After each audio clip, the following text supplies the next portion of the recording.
aku Maritza atau biasa dipanggil Mica. Aku dari staf bidang sosial dan kemasyarakatan Hima Humas Wikom 4. Nah, kebetulan hari ini kita ada tamu spesial di program Sosmas Bicara dengan tema kenapa sih Gen Z harus melek politik. Nah, karena tema kita ini politik, kita undang Ibu Antik. Boleh Ibu perkenalin? Halo Mica, halo semua. Saya Antik Bintari. Sehari-hari mengajar di Fakultas Ilmu Sosial dan Ilmu Politik di Prodi Ilmu Pemerintahan. Biasanya saya ngajarnya secara spesifik di pembangunan politik ya dengan studi gender. Itu dulu mungkin ya perkenalannya Mica ya. Oke. Nah, kita bakal ada beberapa pertanyaan. Kita langsung aja mulai ke yang pertama. Boleh, ayo. Oke. Gimana sih pandangan Ibu secara pribadi terhadap Gen Z?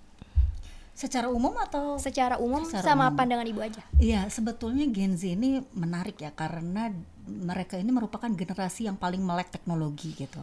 Dan memang difasilitasi dengan teknologi juga yang sangat luar biasa. Akan berbeda dengan generasi seperti saya gitu ya, yang jauh dari peradaban yang semodern ini gitu ya. Tapi terprediksi gitu bahwa suatu saat akan berhadapan seperti ini. Namun di balik sisi positif mereka difasilitasi, tentunya tantangannya juga berat betul. ya. Jadi semakin peradaban semakin berkembang itu kan tentunya tantangan akan mengikuti ya. Nah, tentu saja tantangan yang terberat adalah Gen Z ini seringkali kalau menurut saya tingkat kedewasaannya juga maturity-nya itu belum sampai, tapi dia harus berhadapan dengan situasi yang memaksa mereka gitu ya untuk kemudian berpikir yang belum waktunya gitu. Itu juga agak menurut saya akan menjadi problematika. Jadi pressure gitu. Betul. Ya. Dan tantangan dari dampak negatif teknologinya juga gitu ya. Sehingga misalnya bisa dikatakan kalau dari sisi sosialisasi begitu ya, interaksi, mereka lebih nyaman dengan kemudian memegang gadgetnya gitu ya, atau dengan berbagai perangkat teknologinya dibanding misalnya ngobrol gitu ya. Kalau di zaman saya tuh pasti ngobrol gitu, pasti ngobrol.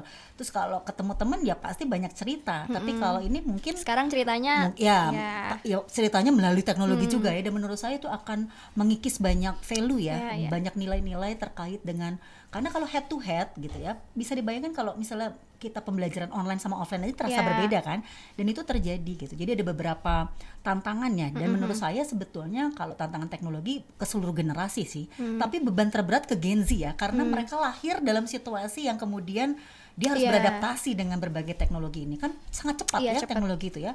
Kalau yang seumur saya kan mungkin ya kalau nggak bisa itu ya udah minta tolong gitu ya. Tapi kalau mereka sepertinya kalau tertinggal gitu ya, itu tertinggal akan jadi masalah juga gitu. Dan akhirnya beban secara psikis gitu ya, psikis dan fisik juga akan sangat berbeda dengan beban yang kami rasakan dulu gitu. Oke, jadi menurut Ibu di balik kemajuan teknologi dan membuat Gen Z ini terpaksa pasti jadi tantangan juga ya Bu? Betul. Oke, nah kalau kita masuk ke politiknya nih, menurut Ibu secara umum kondisi politik di Indonesia saat ini lagi kayak gimana nih? Kondisi politik saat ini kan lumayan lagi banyak nih yang bahas. Betul. Kalau bahasa kita tuh berarti dinamika ya. Kalau dalam konteks political development gitu, bagaimana seluruh komponen sistem politik itu melakukan penyesuaian ya dengan sebuah skenario tertentu, artinya rezim misalnya. Nah, ini kalau kita melihat dinamika sekarang tuh luar biasa ya, karena untuk anak-anak Gen Z terutama kan nggak mengalami masa-masa seperti generasi kami ya, dalam hal ini generasi X.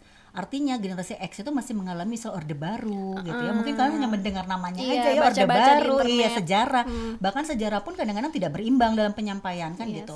Orde Baru, kemudian reformasi, dan reformasi sebetulnya belum selesai. Jadi kalau ada yang mengatakan setelah reformasi apa sih? Ya belum, sekarang tuh masih masuknya ordenya reformasi. Harapannya sebetulnya kan kalau bicara tadinya ada orde lama, ada orde baru, kemudian ada reformasi, namanya juga reformasi. Berarti kan membentuk ulang ya.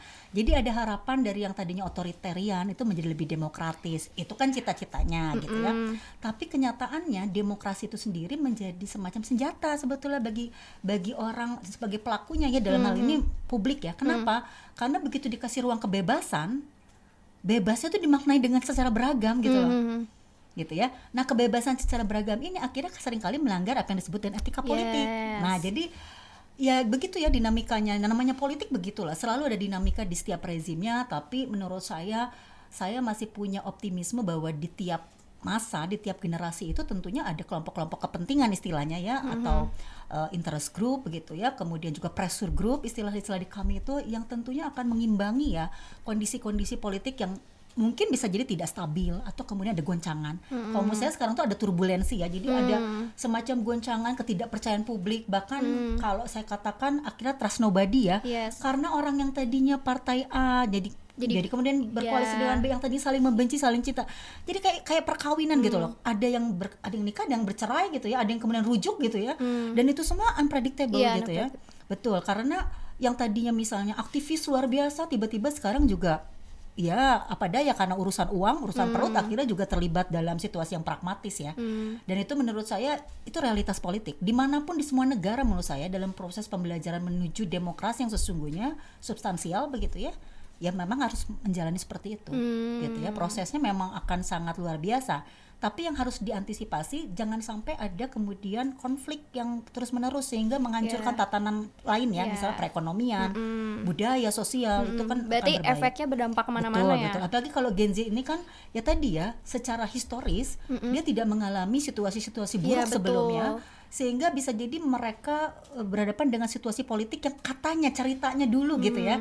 Nah itu juga akan menjadi suatu tantangan tersendiri juga, karena bisa jadi yang teredukasi politik dengan baik itu juga dalam menyatakan pendapatnya akan sangat baik, tapi kalau yang tidak teredukasi tapi percepatan informasi tinggi, hoax dan lain-lain ya, fake news gitu segala macam, ya itu akan berpengaruh betul dengan provokasi di level masyarakat ya. Jadi persepsi setiap orang juga kan nangkapnya beda-beda ya Bu ya. Dan memang kita tidak bisa menyamakan persepsi orang sebetulnya. Tapi gimana caranya yang terbanyak itu yang akhirnya, kalau demokrasi kan bicara yang terbanyak itu yang kemudian diakomodasi gitu ya. Oke, berarti dinamika tuh benar-benar ngaruh gitu ya. Ya iya, namanya politik ya is about dinamika ya gitu ya, dinamika. Oke.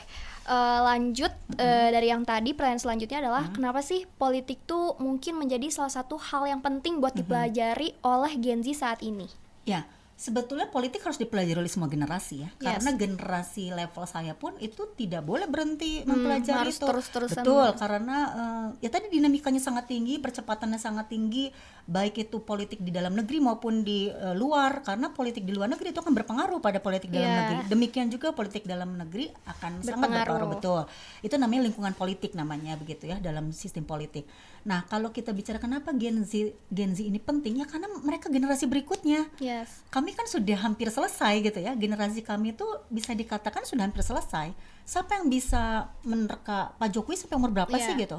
Atau sekelas Pak Prabowo gitu ya, itu sampai umur berapa sih? Kan ada masanya manusia itu.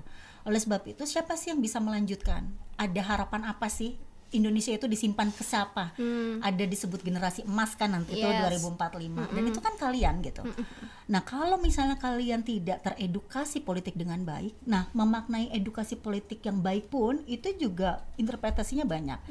Tapi kalau versi saya, dia harus teredukasi dengan berbagai referensi yang ada dampingannya. Jadi nggak boleh membaca gitu ya, nggak boleh membaca misalnya begini, membaca buku Marx tanpa ada orang yang mendampingi, yang expert, yang ahli ya sebagai expertise dalam konteks membaca Das Kapital gitu ya, itu akan berbahaya. Begitu juga misalnya membaca Machiavelli gitu ya, Socrates dan lain-lain. Kalau tidak ada dampingan, artinya nggak ada teman diskusi, berdialektika gitu ya, ya itu akan takutnya malah salah jalan ya Bu. Pertama itu, dan miskonsep dan misinterpretasi itu akan sangat berbahaya begitu. Jadi kalau di kelas saya itu ya, saya akan mengatakan bahwa kalian harus belajar semua ideologi gitu.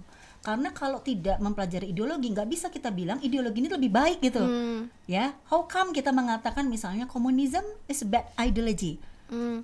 Dari mana datangnya kamu mengatakan itu? Maka harus punya referensi. Dia harus baca dari mulai Lenin, Trotsky, Marx dan lain-lain sampai semua pakar isu komunisme ya, sampai Mao dan lain-lain, Mao Zedong, dan kemudian berbicara orang-orang kiri di Indonesia. Saya pikir Gen Z nggak akan pernah tahu Pramudia Tatur, Tan Malaka begitu ya. Bahkan saya pernah melihat Gen Z itu memposting terbentur lalu terbentuk. Saya tanya, emang itu tulisan siapa? Itu Tan Malaka itu, gitu ya. Dan itu tokoh kiri, hati-hati tokoh kiri. Nah kalau kiri itu sama di politik itu kiri kanan itu, kiri itu yang sangat progresif, gitu kan ya. Sedangkan kanan ya so-so lah gitu ya. Nah artinya kalau kita nggak mempelajari sejarah, karena basis hidup kita itu based on sejarah.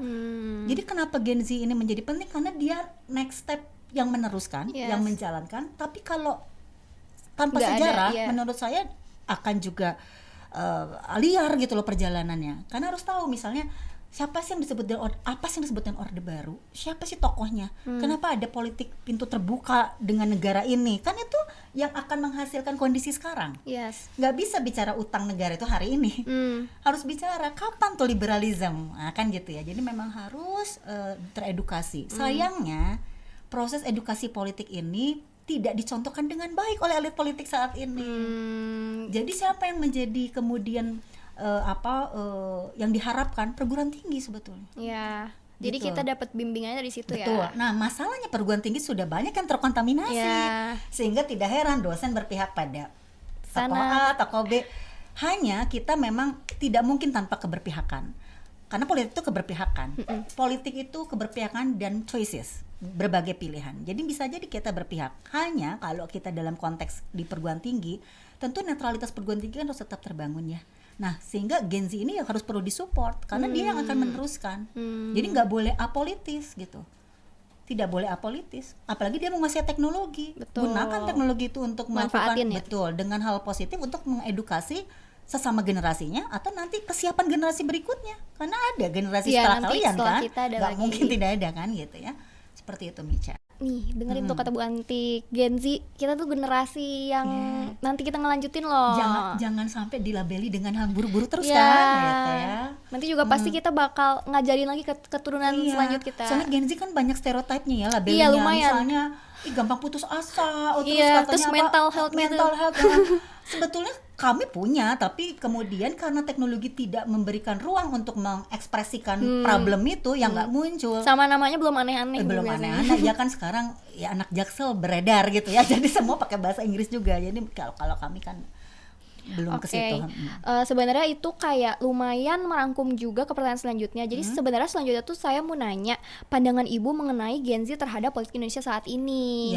Ya kalau lihat kemarin pemilihan presiden kayaknya antusias ya. Bahkan Iya. yang memenangkan yang sekarang ini juga 64% adalah suara Gen Z ya. Iya. Gitu.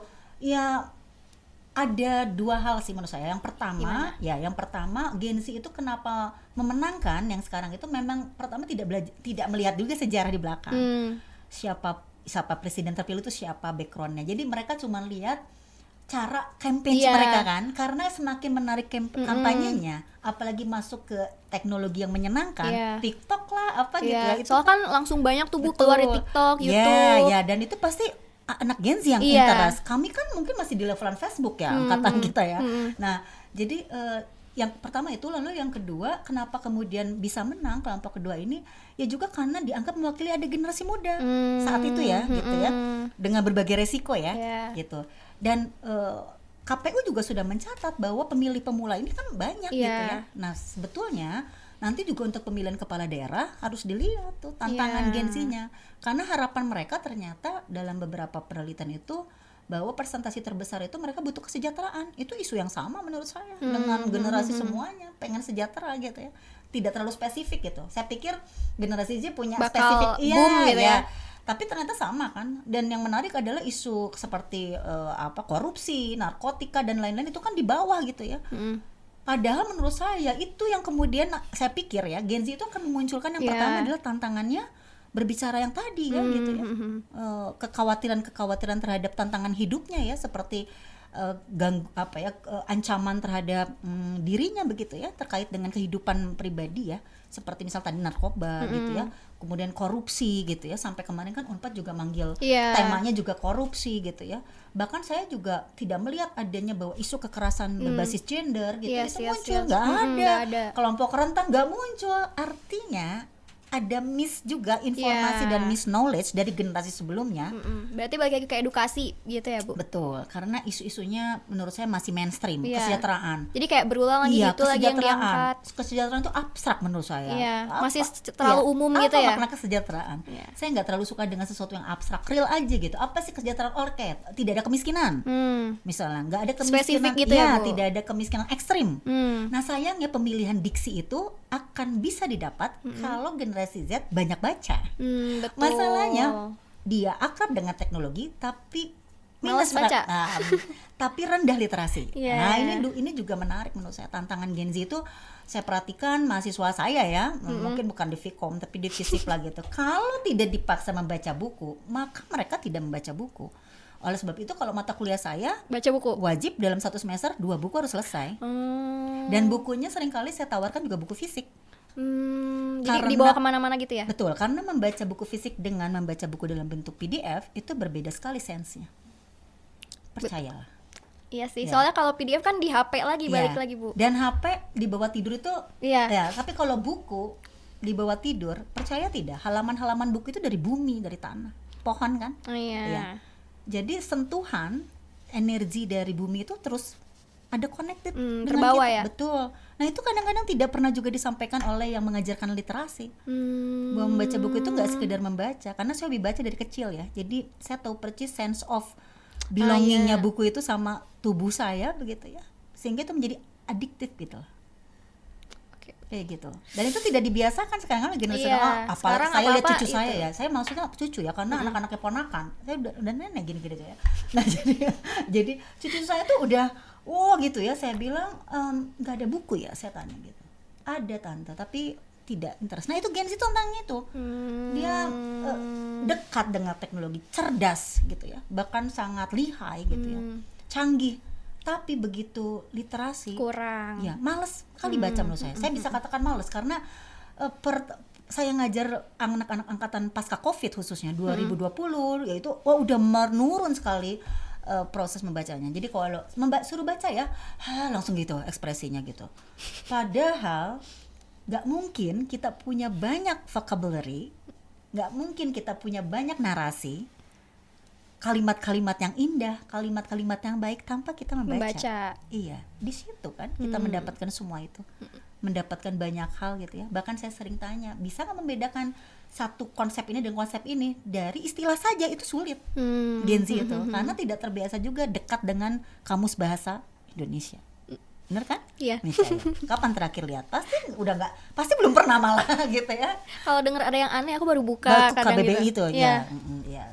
Jadi sebenarnya Gen Z tuh antusiasnya emang tinggi, cuman ya gitu ya, buat ke sejarahnya kurang gitu ya, literasinya. Karena tantangannya, jadi tantangan teknologi itu juga malah lebih mempercepat situasi seperti misalnya bagaimana caranya membuat ini yang sifatnya teknis.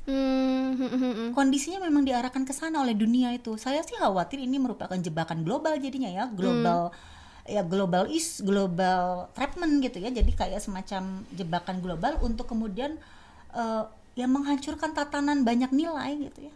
Saya nggak tahu siapa inisiator di balik itu semua, tapi menurut saya kalau pakai teori konspirasi akan begitu. Tapi di luar konspirasi itu saya melihat bahwa Gen Z itu punya banyak asa, punya banyak harapan, tapi siapa di balik mereka itu yang kemudian harus bertanggung jawab? Ya generasi kami lah yang harus terus kemudian support untuk menghasilkan generasi Z ini yang lebih baik ya gitu. Yang nggak boleh dilepas gitu maksud saya, karena Gen Z itu terlahir dari rahimnya generasi X bukan? Iya. Jadi ibu mengimplementasikannya dengan itu, nyuruh ke mahasiswa ibu. Ya buat saya yang dikerjakan dosen apalagi selain kemudian mentransfer knowledge itu ya. Karena kami begitu selesai jadi dosen atau menghadapi kematian, nggak ada lagi yang bisa kita sisakan sebagai legacy kecuali knowledge tadi ya. Karena knowledge is power kata Foucault. Gitu ya. Oke. Lumayan ya. Oke, kita lanjut ke pertanyaan selanjutnya. Nah, kenapa sih Gen Z, ini tuh tentang awareness ya Bu, kenapa sih Gen Z itu harus punya titik mulai awareness sama politik di Indonesia? Kayak kenapa harus mulai aware gitu? Ya, soalnya kan banyak orang yang masih ngawang-ngawang atau kadang nggak usah, nggak penting. Nah, kenapa sih? Sekarang gini, hidup sebagai warga negara itu terikat dengan berbagai policy kebijakan. Kebijakan itu siapa yang buat? Politik. Decision dari sebuah politik. Kebijakan itu adalah keputusan politik. Jadi kalau nggak hirau, jangan berpikir kalian akan juga bebas kuliah, dapat asuransi, kesehatan atau apapun ya jangan berpikir akan mendapat fasilitas itu dari negara. Kalau tidak memahami negara itu konteksnya apa, siapa mereka gitu. Siapa misalnya legislatif, eksekutif. Kalau mereka nggak mencoba mengenal, mereka nggak tahu harus menuntut ke siapa kalau terjadi sesuatu. Betul. Soalnya kan kebanyakan banyak orang yang gini kayak, aku nggak ikut politik dia soalnya nggak ngaruh sama kehidupan aku. Banyak yang gitu tuh. Dia lupa bahwa KTP, SIM adalah bagian dari result politik. Bahkan kalian baru lahir pun akan diminta surat kenal lahir dan kemudian ada kartu identitas anak. Politik ya itu. Ya jelas kalau bicara policy hasil dari politik gitu, dari pembuatan keputusan yang sifatnya sangat politik. Untuk apa ada NIK gitu. Saya nggak peduli ya, nggak ada urusan. Sebentar, kalau kamu sakit urusannya apa? Insuransi. Ya, asuransi. Oke. Rumah sakitnya mana? Tahu bahwa rumah sakit terlengkap itu rumah sakit punya pemerintah. Dan kalau kemudian kita complaining mau ke siapa? Kalau kita nggak tahu jalurnya, nggak tahu alur, kemana, betul. Gitu. Karena dalam sistem politik yang paling sederhana konsepnya David Easton itu ada yang disebut dengan input. Ada yang input itu adalah tuntutan dan dukungan. Jadi sebetulnya kita sebagai publik berhak untuk punya tuntutan dan dukungan. Untuk apa? Kebaikan kita. Jadi jangan gini ya, karena anak-anak Gen Z itu juga ditakdirkan di situasi yang nyaman menurut saya. Artinya demokrasi sudah berjalan. Berbeda dengan waktu generasi saya hidup begitu ya, terlahir. Kita itu kalau misalnya berbicara sedikit saja yang menyinggung pemerintah itu ditangkap tuh dan bisa hilang dari bumi, benar-benar hilang dari bumi. Nah artinya kalau kenapa kita harus aware tadi, karena bicara semua kehidupan kita itu sangat ditentukan oleh politik. Percaya atau tidak, kalian senang iPhone ya misalnya, siapa yang menentukan harga itu?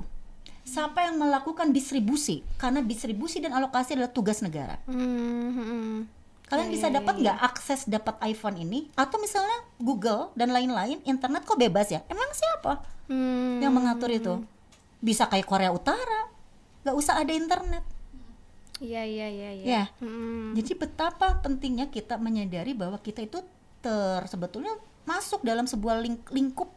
Begitu kita hidup, begitu kita dilahirkan di Indonesia, berarti kita terikat betul dengan seluruh kebijakan di Indonesia, dan kebijakan itu yang buat ya legislatif dan eksekutif serta yudikatif begitu. Oke. Gitu. Jadi politik itu benar-benar mempengaruhi dan ya kita semua nggak aspek boleh ya. nggak peduli ya, karena begitu nggak peduli hancurlah negara ini. Oke. Gitu ya. Mica juga Lumayan ini sih.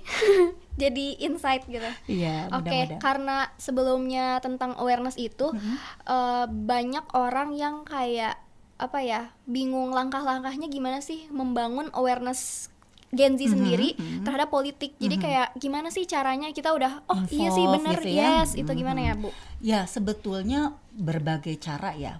Kalau level mahasiswa belajar berorganisasi menurut saya. Oh iya. Ikut di HIMA ya, di BEM gitu ya, organisasi intra dan ekstra gitu ya. Kalau di luar kan banyak tuh organisasi seperti misalnya HMI, PEMKRI, PMII, kami begitu banyak sekali tuh yang kemudian itu levelnya di level kalian begitu ya. Atau misalnya komunitas-komunitas ya, tidak harus kemudian basisnya organisasi yang langsung ke politik pun. Kalau bicara komunitas, kepedulian pada lansia, kepedulian pada anak, kepedulian pada perempuan, itu adalah komunitas-komunitas yang menurut saya juga perlu diintervensi oleh generasi kalian. Karena apa? Kekuatan kalian di pemahaman teknologi yang sangat baik, sehingga kalau mau mengedukasi publik itu cepat gitu percepatannya. Gitu jadi ya. langsung satset gitu Betul, ya. saya kan bilang sama teman-teman BEM misalnya, kalau mau Bu Anti gimana ya, apa yang kita bisa lakukan untuk pencegahan kekerasan seksual? Oke, bikin campaign yang menarik. Orang udah nggak mau melihat spanduk. Ya. Orang akan lihat misalnya aksinya gitu ya. Aksi, dan kemudian misalnya lu tahu nggak PPKS apa? Lu tahu nggak kekerasan seksual apa? Kan udah dialogis begitu ya. Dan bahasanya pun harus diolah sedemikian rupa karena kita nggak boleh melihat Indonesia itu hanya wilayah perkotaan. Itu yang kadang-kadang sering dilupakan oleh negara juga. Jadi gimana cara Gen Z ini kan terbagi, ada yang di wilayah mungkin di perdesaan gitu ya, di pedalaman. Jangan dilupakan gitu, mereka juga adalah generasi Z, tapi mungkin tidak terpapar dengan kondisi yang sama. Tapi kita yang di kota punya tanggung jawab itu menurut saya. Gimana caranya teman-teman itu mendapatkan pemerataan akses? Karena yang menjadi penting di Indonesia khususnya adalah pemerataan akses. Nggak mungkin ada partisipasi yang setara kalau akses tidak diberikan. Jadi PR-nya akses. Gen Z itu berikan akses, yang di kota itu berikan akses ke Gen Z yang di perdesaan untuk informasi yang baik ya. Jadi tersampaikan gitu ya. Betul, yang baik ya. Yang baik tuh dengan versi yang baik tuh gampang kok, value-nya artinya apa? Penghormatan terhadap martabat manusia. Ya. Kemudian tidak melakukan diskriminasi, kan itu hal baik ya. Nggak perlu yang tinggi-tinggi dulu ya, tapi bagaimana memanusiakan manusia, itu kan hal-hal yang bisa dilakukan oleh generasi Z dengan bahasa kalian. Jadi sebenarnya yang kita mungkin nggak terlalu berat ya. Biasanya kan nggak terlalu berat ya Gen Z itu ya. Jadi sebenarnya kita tuh udah punya privilege itu ya. Betul. Tinggal gimana kita manfaatinnya secara tepat. Betul, dan itu perlu dampingan. Harus ngobrol sama orang-orang yang bisa memberikan dampingan dengan baik. Misalnya seperti mentor, fasilitator gitu ya. Karena sesuatu itu nggak bisa berjalan sendiri. Gitu. Harus selalu punya support system. Gitu ya, Ica. Oke. Kita ini masuk ke pertanyaan tambahan. Jadi kayak ada banyak yang tambahan nanya. pertanyaan ya, Ica Iya. ya? Aduh, ya. Gimana, Ibu udah mulai haus? Enggak sih, cuman kalau ada tambahan tuh gimana gitu ya. Tenang aja, Bu. Gimana, Ica? Jadi ini sebenarnya udah disampaikan sih tadi. Jadi kan Gen Z itu erat sama sosial media. Nah, terus ada yang nanya kayak emang seperti itu ya peran sosial media sama perpolitikan Indonesia saat ini. Sebenarnya tadi udah Ibu bahas sih. Sebenarnya justru di generasi kita tuh sangat penting ya. Karena untuk menyebarkan itu justru privilege kita. Iya, Nah, betul. menurut Ibu sih hubungannya apa ya sosial media sama politik? Karena masih ada yang kayak nggak menemukan kayak nyambungnya apa sih sebenarnya gitu. Mungkin kalau yang belum bisa menyambungkan belum baca ya, karena segala sesuatu harus baca ya. Jadi belajar sama teman-teman di Vkom gitu ya. Ya baik. Jadi kalau untuk membantu ya sedikit membuat bridging atau menjembatani, jadi yang namanya pengetahuan itu kan harus didiseminasi istilahnya atau dibagi. Nah, proses membaginya itu kalau zaman kami kan konvensional ya, dikumpulkan, manual. ya dikumpulkan tuh tradisional banget ya, dikumpulkan masyarakat gitu ya, bentuknya kadang-kadang satu arah juga gitu ya, dan sifatnya cenderung doktrinasi kalau di zaman Orde Baru itu. Kemudian dengan kondisi demokrasi sekarang kan dibeli ruang nih, siapapun boleh berbicara asal begitu kan dengan etika tadi, karena kebebasan itu juga terikat dengan etika, dengan value begitu ya, dengan nilai-nilai yang harus disepakati. Nah, kalau misalnya kenapa sih kita harus menggunakan media? Ya itulah untuk kemudian diseminasi pesan-pesan kita, pesan-pesan yang baik, terutama untuk bersama menciptakan Indonesia yang lebih baik gitu kan. Kalau secara normatif begitu ya, Indonesia yang lebih baik seperti apa? Ya tentunya nggak ada krisis gitu ya, kemiskinan juga terreduksi tiap tahunnya gitu ya. Kemudian kita juga di dalam level internasional juga diakui oleh banyak negara begitu ya. Kita bisa secara ekonomi pendapatan per kapita naik kan ke arah sana ya secara normatif. Nah, gimana tuh pola-polanya? Ya udah di level kalian aja, misalnya ayo ikut yuk nanti jangan lupa nyoblos misalnya. Itu juga udah sesederhana itu nanti untuk pilkada ya.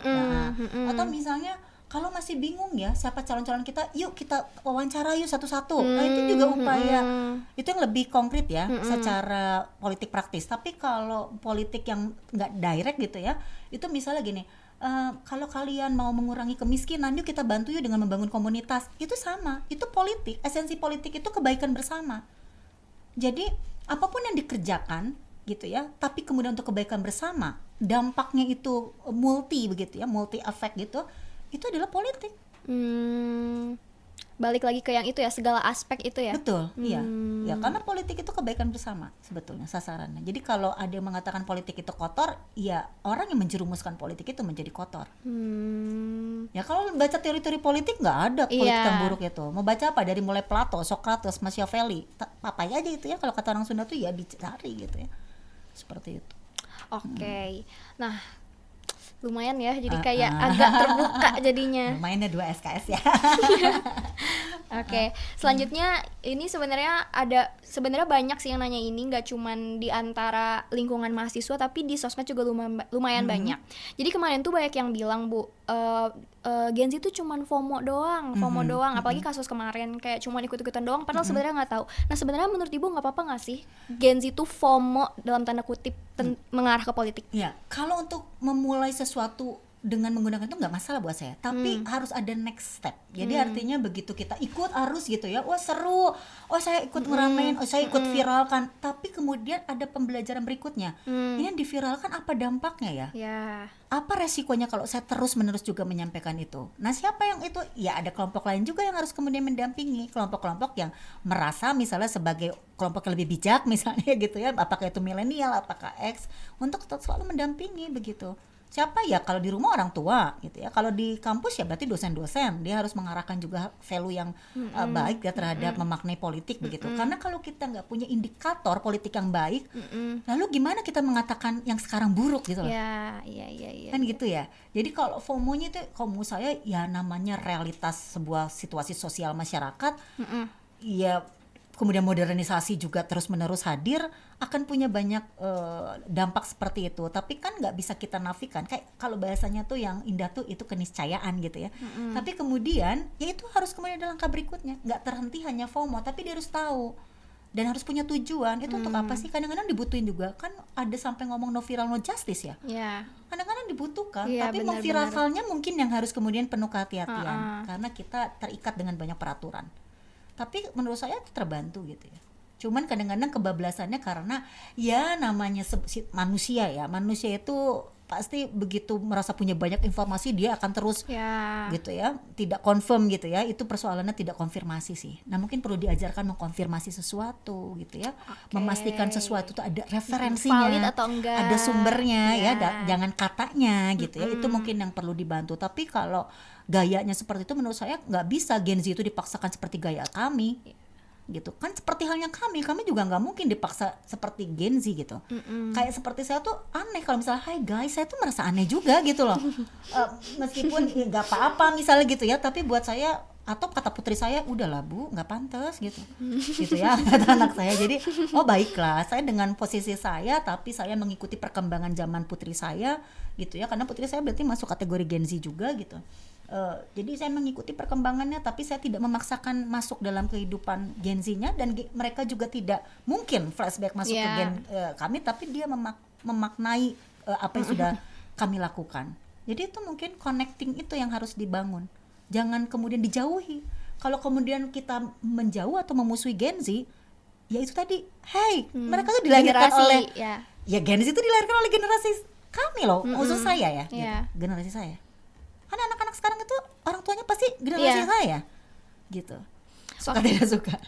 Jadi sebenarnya FOMO tuh oke, tapi harus ada edukasinya. Ya segala sesuatu nggak boleh berlebihan lah Mica. Iya, Segala sesuatu tuh nggak boleh berlebihan. Kita mau eksis boleh, nggak usah over gitu kan, gitu ya. Jangan sampai kemudian melakukan hal yang akhirnya kontraproduktif gitu ya. Tadinya mau berusaha membantu gitu ya, atau kemudian juga karena FOMO itu kan ya ada isu ini ingin mengembangkan gitu ya, niatnya supaya ngeblow up juga, tapi kemudian salah strategi kan akan mungkin kalimat yang sering saya sampaikan, niat baik itu harus dengan proses yang baik juga. Karena niat baik tanpa proses atau tindakan yang baik itu akan gagal. Oke. Jadi harus seiring pikiran, beriringan gitu ya. Ya, kalau kata ini ya Pramudia Anantatur, orang itu harus sudah adil dalam pikiran. Deep ya Bu. Ya makanya banyak baca, maka kan banyak pemilihan kata. Oke, abis ini Gitu. kita langsung baca ya teman-teman. Iya, belajar memahami Pramudia itu gampang, baca aja Bumi Manusia. Oh iya, yang dijadiin film itu. Ya jangan lihat filmnya gitu ya. Aduh, aku ini Gen Z banget ya. Karena agak beda. Nggak apa-apa, film itu visualisasi yang mungkin juga lebih mudah ditangkap ya secara historis, tapi biasanya film itu ekstrak ya, mengekstrak ada gitu diubah-ubahnya ya. ya. Bukan diubah, jadi merangkum kan susah ya, dari misalnya 500 halaman dia harus jadi sekian scene gitu. Kayaknya kan nggak mungkin juga. Ada sesuatu yang nggak tersampaikan gitu ya. Jadi kalau mau belajar politik itu sebetulnya banyak film-film yang menarik ya. Bumi Manusia boleh dilihat begitu ya. Kemudian Surat dari Praha itu bicara tentang tapol ya, dan itu keren menurut saya. Masukin ya list Iya, Surat dari Praha bagus itu. Oke. Sebenarnya ini ada mungkin kebanyakan ini maba kali ya. Jadi dia tuh mungkin ngerasa pas SMA dulu not into politik, belum terlalu ngeh sama politik, tapi pas dia kuliah dia kaget. Kok teman-teman saya tuh ini ya kritis. Itu kan masuknya kayak kritis terhadap politik gitu-gitu. Nah, menurut Ibu gimana kalau misalnya dia tuh kayak aku pengen ikutan juga nih, gimana cara memulainya, titiknya mulai dari mungkin tadi Ibu bilang berorganisasi, terus baca-baca dengan pendampingan ya. Selain itu ada lagi nggak Bu? Karena dia tuh mungkin posisinya kaget dengan lingkungannya, kayak tiba-tiba dia dapat teman-teman kritis semua nih. Nah, dia pengen mulai dari titik mana? Ya kita nggak usah berkompetisi dalam hal itu ya menurut saya. Jadi jangan ini juga ya untuk pembelajaran generasi Z ya, tidak harus keberhasilan kita sama dengan keberhasilan orang lain, itu udah pasti ya. Jadi artinya kalau pergerakan orang yang cepat untuk memahami sesuatu, kita bisa jadi lambat di satu hal yang mereka lakukan, tapi kita bisa cepat di tempat yang lain. Nah jadi menurut saya yang perlu dibangun adalah kepercayaan diri dulu, karena kalau nggak percaya diri dia nggak bisa memastikan apa yang harus dia lakukan. Jadi percaya diri dulu bahwa dia cerdas, dia baik, dia anak yang punya potensi. Nah itu semua harus didukung juga dengan keluarga kan gitu, dengan teman-teman. Nah kalau udah trust pada dirinya sendiri, maka dia bisa menentukan kan apa yang akan saya prioritaskan. Oke, berarti baca dulu. Misalnya kalau tipikal saya akan baca dulu gitu. Dan sebetulnya tugas mahasiswa tahu nggak ada berapa? 3. Apa? Baca, baca, baca. Oke, baca.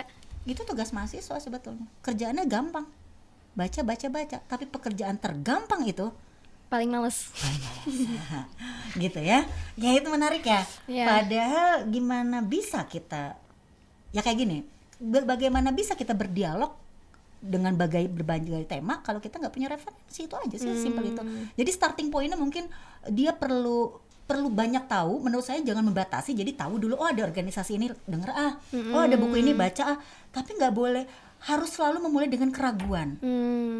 Dan Jadi curiosity. betul. Iya. Karena nggak boleh juga langsung percaya ini organisasinya oke deh, nggak bisa. Dari mana bilang oke sedangkan dia belum involved di situ. Dilihat dulu, ini problemnya nih kalau bicara leadership kayaknya nggak cocok di sini.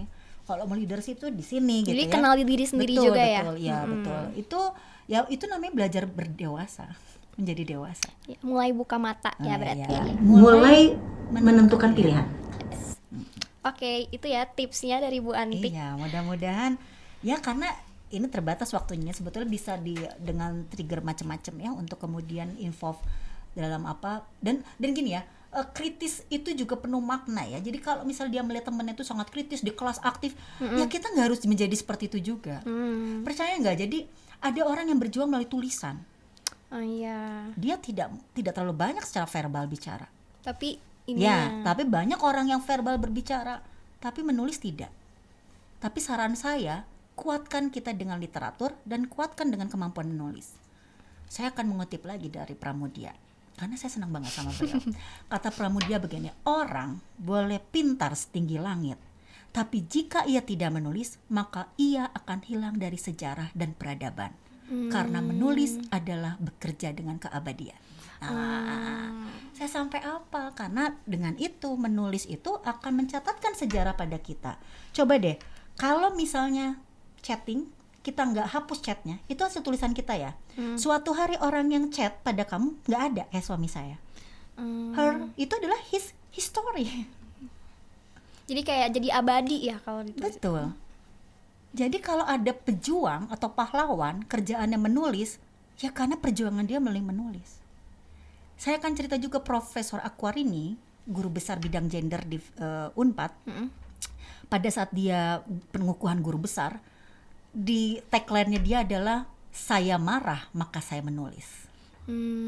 Jadi menulis itu alat perjuangan. Oleh sebab itu kalau ada teman-teman yang kritis di ruangan, ya tidak harus kita juga secara verbal punya kapasitas seperti itu. Kita berbeda loh, sangat berbeda. Ada yang daya dengarnya itu tinggi, maka dia mungkin caranya lain gitu loh. Terus mungkin dia introvert. Betul. Jadi jangan paksakan kita harus seperti orang lain. Itu juga harus menjadi poin penting buat perjalanan kalian. Jangan melihat orang berhasil, orang berhasil kayak gini, saya juga boleh jadi motivasi, tapi belum tentu itu berlaku bagi kita gitu. Gitu ya. Semangat lah untuk Gen Z. Saya pikir harus dikasih positif isu ya, karena kalau dikasih terus pelabelan, orang itu kalau dikasih label negatif terus dia akan hancur. Jadi kalau saya nggak mau, saya sudah menghentikan pelabelan negatif terhadap Gen Z. Support ya Bu. Betul, karena Gen Z itu dengan kekurangannya, dan kita juga punya kekurangan di setiap generasi. Kekurangan itu yang kemudian harus kita fulfill, karena sekali lagi perjalanan generasi saya udah selesai pada suatu masa. Memang mau sampai mati berjuang gitu di kuburan juga masih teriak-teriak aksi, nggak mungkin lah bisa demo di makam gitu ya. Sudah dikuburkan, selesai hidup. Nah lalu siapa yang hidup lah yang kemudian diberi asa. Nah itu caranya dengan support terus. Sekali lagi kalau buat saya sebagai dosen, legacy saya yang paling utama adalah mewariskan knowledge itu. Oke, Gitu, cukup bisa. menjawab ya. Udah menjawab ya. Nah ini sebenarnya last question. Jadi ini tuh kan lumayan banyak orang di sosmed, kayak di apa ya namanya X sekarang tuh, terus Ya. Instagram. Aduh saya nggak ikutan saking siunnya, itu menakutkan buat saya. Lumayan ya ketikannya. Karena ini emosi gitu ya Iya. kadang-kadang ya. Kayak di X atau Instagram atau TikTok tuh banyak yang itu yang kayak ibu tadi melabeli atau ngasih statement kalau Gen Z tuh beneran gak melek politik nih, atau emang kayak tadi yang cuman FOMO tapi nggak ngerti permasalahannya. Nah menurut pandangan ibu dengan realitanya sekarang, sebenarnya bener gak statement kayak gitu? Menjadi bijak itu susah ya. Padahal kita bisa belajar. Jadi susah itu bukan berarti nggak bisa kan? Ya. Susah itu karena kita nggak mau belajar. Jadi menjadi bijak itu ada proses pembelajaran. Nah, salah satunya adalah belajar untuk mengkritik tapi kita memberikan solusi. Jadi misalnya begini, kayak ya, kok Gen Z kayak begini-begini. Oke, berarti saya harus apa nih? Karena harapan kami pada negara ini tuh pada nanti generasi kalian. Jadi apa yang harus disupport sama kita gitu ya. Maka saya selalu senang kalau harus sosialisasi edukasi ke pemilih pemula gitu ya. Itu saya senang banget gitu loh. Karena apa? Buat saya itu salah satu pintu gerbang kita intervensi mereka gitu kan. Memberi pengetahuan tambahan kepada mereka. Jadi saya tuh agak khawatirnya pengendalian terhadap sosial media oleh negara menurut saya begitu loh. Karena harusnya sudah mulai selektif juga ya hal-hal yang sifatnya bullying begitu ya. Kan ya perundungan terhadap generasi Z itu kan parah sekali ya. Dan itu menurut saya kerja keras pendidik. Sayangnya gitu tidak semua guru, tidak semua dosen juga punya kehendak terhadap merubah generasi itu menjadi lebih baik ya. Tidak semuanya punya idealisme seperti itu ya, apalagi dengan tantangan kesejahteraan. Tahu kan kesejahteraan dosen dan guru kan agak sedikit semangat gitu ya, tolong diperjuangkan ya. Nah jadi ya menurut saya kritik-kritik itu masuk ke semua generasi sih, tapi Gen Z ini kan lagi memang eksis, memang dia sedang di masanya, di masanya. Jadi otomatis akan banyak serangan, tapi menurut saya yang paling penting bagaimana menerima serangan itu dengan dengan hal juga yang meminimalisir stresnya gitu. Jadi jangan kemudian semua orang yang menjelek-jelekan Gen Z itu langsung kita terima mentah-mentah. Udah aja anggap aja itu ya common sense lah, atau misalnya katakanlah dengan fake account atau no name itu kan berarti orang-orang yang nggak bertanggung jawab ya. Gitu. Kalau saya tuh nggak pernah peduli sama kritikan kalau akunnya nggak jelas. Ya, kayak anonim gitu ya. Betul, karena itu pecundang menurut saya. Orang yang bukan pecundang itu akan menyebutkan saya Antik Bintari, dosen FISIP, saya nggak suka ini. Sebaiknya begini. Ada alasannya ya betul dan jelas. Dong. Ya betul. Dan itu dilakukan oleh orang-orang yang rajin baca. Tetap saya akan kembali ke baca. Karena kalau tanpa baca gimana punya solusi? Jangan bikin bolu dong. Kalau lagi acara kayak gini bikinnya ikan goreng gitu. Gimana? Karena dia tahu resep kan. Kayak gitu. Jadi nggak cuma bilang jangan bolu terus. Ya dipikirin aja lu sendiri. Oh, berarti nggak bertanggung jawab juga dengan generasi berikutnya. Gitu. Jadi kalau saya udah selesai dengan banyak mengkritik ya, buat saya mengkritik terus itu nggak akan pernah selesai. Jadi sebenarnya antar generasi justru harus saling support ya Bu. Ya iyalah, sekali lagi generasi berikutnya terlahir dari generasi sebelumnya. Jadi nggak ada keterpisahan itu. Kita yang selalu mencoba memisahkan gitu. Seolah-olah mereka berbeda. Statement-statement itu ya. Betul. Dan menurut saya kemajuan mereka, pengetahuan mereka tentang teknologi yang sangat baik itu harusnya membantu kita yang generasi X gitu. Generasi saya gitu. Kayak saya tuh terbantu sekali, misalnya putri saya tuh sangat digital banget gitu ya, digital native banget yang karena dia seniman, dan senimannya dia sangat bergantung sekarang juga dengan teknologi, seniman pun dengan teknologi. Lalu kemudian kalau saya merasa tidak bisa menggunakan sesuatu, dia kan akan dengan sangat mudah mengajarkan saya gitu. Dan yang menarik, dia tidak pernah mengatakan, ibu sih nggak bisa, enggak. Dia bilang, bu begini-begini. Nah itu sebetulnya harusnya dibangun gitu loh. Seperti halnya saya juga, misalnya dia tidak memahami politik, saya nggak akan bilang, kenapa sih kamu nggak tertarik politik? Saya bilang, oke, interest kita berbeda, tapi perjuangan kamu di dunia seni itu harus menjadi bagian perbaikan kehidupan orang lain juga gitu. That's politik, nak, saya bilang. Itu ya teman-teman. Iya. Berjuang untuk negara tuh banyak caranya. Ya. Nggak cuma harus keluar-keluar ikut aksi kemarin. Itu bagian dari bagian salah dari satu lah ya. Betul, itu bagian dari politik praktis yang harus dilakukan. Tapi apa kabar dengan kita-kita yang nggak tertarik ke jalan? Kan bukan juga tidak berjuang. Bukan berarti kita diem aja gitu. Betul. Ya dengan ini podcast ini adalah edukasi menurut saya. Dan iya, apresiasi dong. Apresiasi ya teman-teman semuanya. Jadi pas saya dapat, oke, gitu, saya mau gitu ya. Iya, gitu Misha. Ya. Oke, jadi sebenarnya dari semua ini tuh kita tuh harus ningkatin curiosity-nya.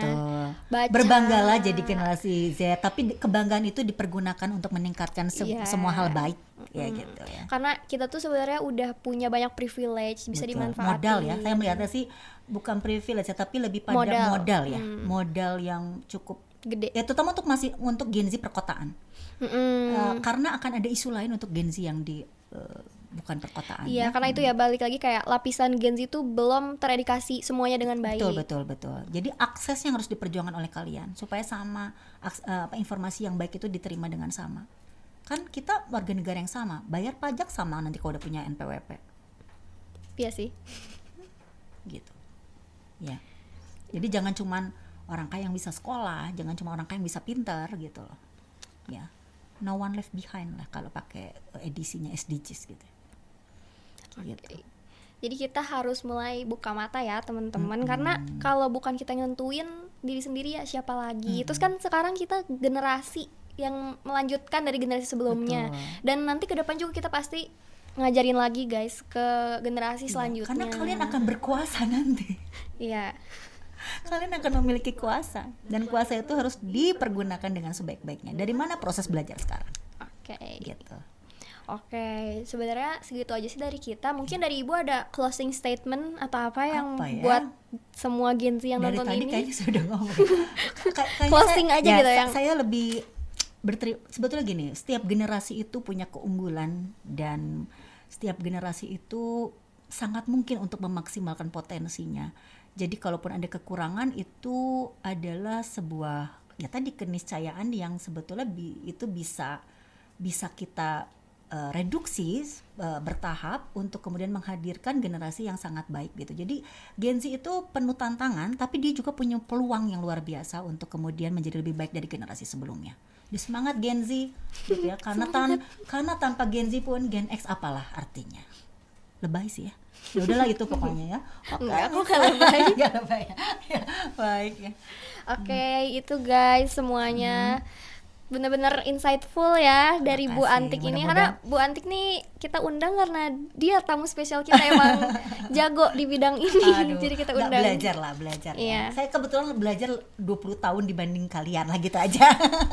Jadi kita nanti belajar terus ya biar Boleh, kayak boleh. di titik Bu Antik sekarang. Boleh masuk kelas saya aja kalau mau ya. Kalau saya ngasih free sih untuk anak-anak siapapun, fakultas manapun, kampus manapun, kalau masuk kelas saya oke sih, nggak masalah. Oke, nanti Vkom kita ini ya. Boleh. serbu gedung datang aja. FISIP. Iya, boleh gedung deh. Oke, mungkin sekian dari kita.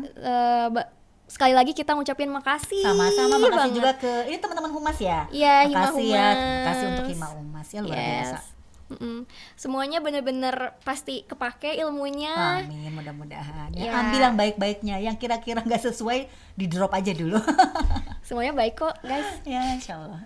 Oke, Ya, makasih ya Bu makasih, Anti. Mika. Makasih semua ya. Bye-bye.